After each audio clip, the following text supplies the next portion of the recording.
50-50O. Memahami organisasi dengan kekhasan Indonesia. Ditinjau dari 4 perspektif organisasi. Human capital, kepemimpinan, budaya perusahaan, dan pengelolaan pengetahuan. 1. Managing change.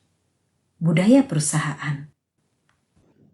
Artikel 2. Kompleksitas dan kesederhanaan budaya perusahaan. Dalam satu kesempatan workshop budaya perusahaan, penulis menanyakan, jika ingin naik taksi, jasa taksi manakah yang akan Anda pilih? Penulis, tanpa bermaksud untuk mengiklankan jasa ini, mendapat masukan taksi Bluebird dari para peserta. Lalu, penulis tanyakan kenapa. Maka jawaban peserta bermacam-macam, tapi pada intinya adalah para peserta merasa aman jika menggunakan jasa tersebut. Jika ditarik kesimpulan bahwa sikap atau perilaku para pengemudi taksi tersebutlah yang menciptakan rasa aman dan nyaman dan muncul sebagai penilaian dari para peserta workshop. Ilustrasi di atas adalah contoh sederhana di dalam menentukan budaya perusahaan di sektor jasa transportasi yang memiliki budaya perusahaan yang kuat. Sejatinya, penentuan budaya perusahaan secara bertahap dan sistematis hingga diaplikasikan secara terus-menerus di dalam perusahaan ternyata bukanlah perkara yang sepele.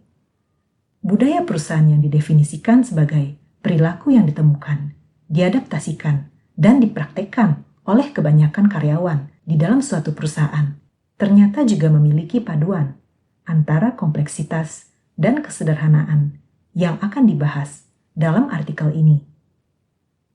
Budaya perusahaan secara internal merupakan penggerak tata nilai dan identitas perusahaan itu sendiri. Sebagai ilustrasi, suatu perusahaan rokok terkenal di Indonesia menerapkan budaya kejujuran atau honesty untuk seluruh karyawannya. Sehingga, jika terjadi pencurian, kecurangan, atau penyimpangan, atau penyelewengan dana, maka karyawan tersebut akan langsung diberhentikan dari pekerjaannya. Sehingga, apa yang menggerakkan jajaran perusahaan dalam organisasi tersebut adalah untuk selalu jujur pada kondisi apapun. Karena, jika karyawan tidak jujur, maka konsekuensinya adalah melanggar tata nilai perusahaan, di mana sanksinya adalah diberhentikan. Sedangkan budaya perusahaan secara eksternal merupakan image yang berasal dari orang lain.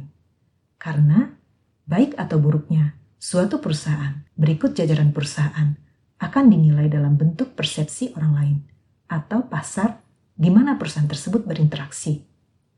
Sehingga, jika perusahaan telah membangun dan menanamkan budaya yang kuat, maka persepsi yang tertanam pada masyarakat adalah bahwa perusahaan tersebut memiliki sistem yang kuat. Image perusahaan yang secara terus-menerus tumbuh menciptakan nilai, sehingga perusahaan tersebut menjadi tempat tujuan orang-orang terbaik untuk bekerja. Jadi tidaklah mengherankan apabila kekuatan budaya perusahaan memberikan kontribusi bagi meningkatnya nilai tambah perusahaan yang tercermin dari tren peningkatan harga-harga saham, serta persepsi positif dari para stakeholders selama berhubungan dengan perusahaan tersebut. Lebih lanjut lagi, proses untuk menemukan perilaku yang diadaptasikan dan dipraktekkan jajaran perusahaan atau proses diagnose, menurut Shine, sang guru budaya perusahaan, dalam bukunya yang berjudul Corporate Culture Survival Guide.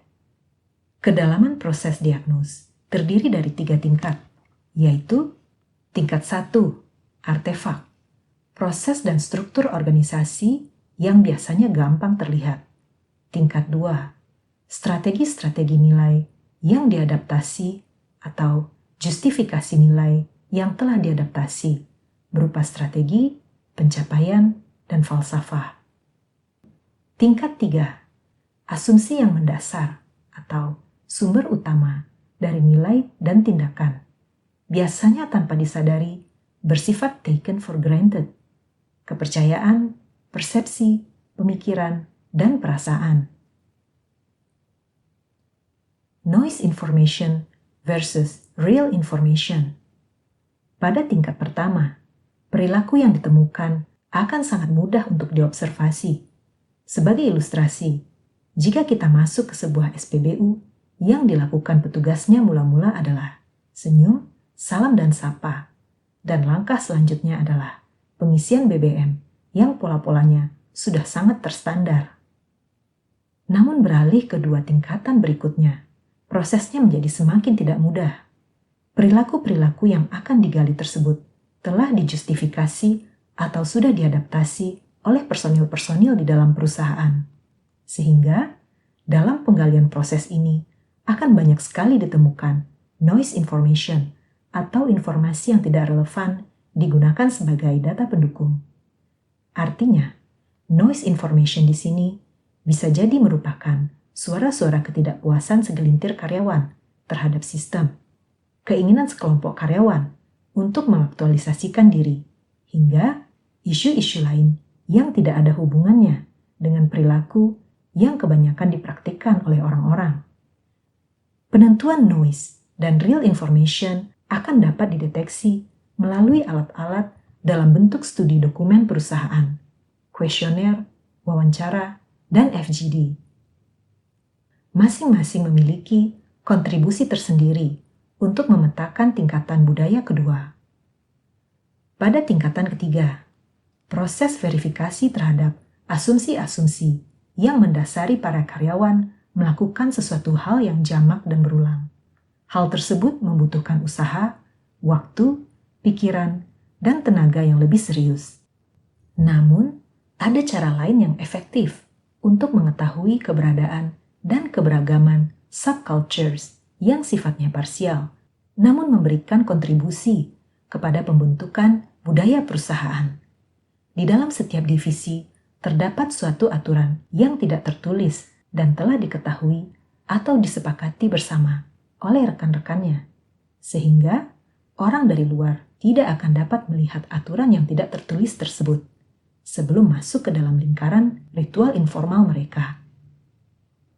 Cara efektif tersebut menjadi sangat tidak efektif karena sangat bergantung pada apakah kelompok tersebut mau membuka diri dan menerima orang baru tersebut. Sehingga dari pemaparan di atas, didapat berbagai konsekuensi terkait kompleksitas implementasi diagnos budaya perusahaan, yakni lamanya analisis serta biaya yang dikeluarkan, kedalaman, detail, serta lingkup pekerjaan dari diagnos budaya perusahaan. Kompleksitas versus kesederhanaan. Sederhananya, apabila seseorang ditanyakan mengenai budaya yang ada di perusahaannya, maka dia akan langsung menyebutkan satu persatu karena selalu dipraktikkan sehari-hari. Kemudian, proses desain adalah tindak lanjut dari proses diagnos. Pada prosesnya, proses desain tidak akan berhasil jika tidak melibatkan jajarannya sendiri. Bisa dikatakan, sosialisasi tanpa melibatkan agen pengubah diibaratkan sebagai seseorang yang berada di Menara Gading, yang sudut pandangnya hanya pada tataran helikopter view atau teori saja. Namun, upaya untuk menyelami, memahami praktik, hingga menjadikan desain budaya yang terkait dengan nilai-nilai yang akan ditumbuh kembangkan versus nilai yang akan ditinggalkan. Action plan jajaran perusahaan hingga kegiatan sosialisasi guna membahasakan budaya perusahaan ke jajaran pelaksana ternyata pada prosesnya tidaklah mudah. Artinya terdapat persentuhan dua ujung kutub yang ekstrim, yakni kompleksitas untuk pendalaman dan penggalian budaya perusahaan dan kesederhanaan untuk mendapatkan output yang diharapkan. Akhir kata, proses manakah menurut Anda yang paling sederhana dan paling kompleks? Ternyata, perpaduan serta harmoni kompleksitas proses dan kesederhanaan outputlah yang menyebabkan budaya perusahaan sangat menantang untuk dijalani dan diuji.